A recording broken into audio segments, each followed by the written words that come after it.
महाराष्ट्रातील असा कोणता जिल्हा आहे की तिथं पूर्ण गाव पाण्याखाली आहेत आणि तिथे रुद्र अवतार पूर्ण त्या नदीने घेतलेला आहे आणि पाण्याचं तुम्ही बघू शकता की पूर्ण पाणीच पाणी पूर्ण शेतीमध्ये झालेलं आहे.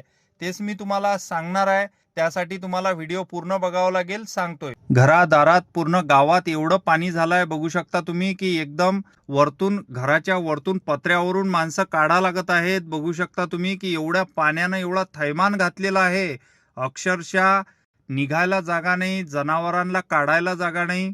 या चौकामधील वातावरण तुम्ही बघू शकता. हे सीना धारपड आहे माढा तालुक्यामधील आणि हे येते सोलापूर जिल्ह्यामध्ये.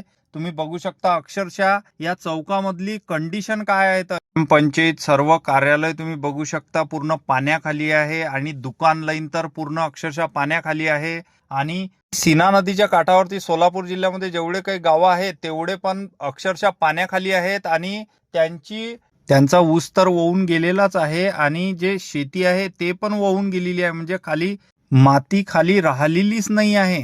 आणि हा चौक जो आहे तुम्हाला आधी व्हिडिओमध्ये दाखवला मी, तो चौक पाणी असताना कसा होता आणि बघा पाणी कमी झाल्यानंतर आज बघा कसा आहे. तर हे दाखवासाठीच तुम्हाला हा व्हिडिओ मी केलेला आहे की परिस्थिती गावची काय होती.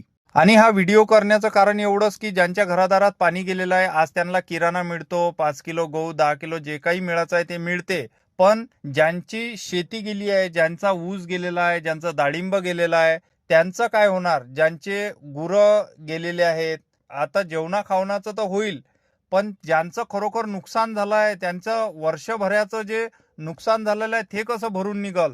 तर तुम्ही जेवढा ताकदीनं होईल तेवढा हा व्हिडिओ शेअर करा. आमच्या शेतकऱ्यांना मदत होईल आणि त्यांना त्यांचा मोबदला, त्यांचं जेवढं नुकसान झालेलं आहे ते नुकसान भरून मिळालं पाहिजे. यासाठी हा व्हिडिओ जास्तीत जास्त शेअर करा आणि भेटू पुढच्या व्हिडिओमध्ये. नमस्कार.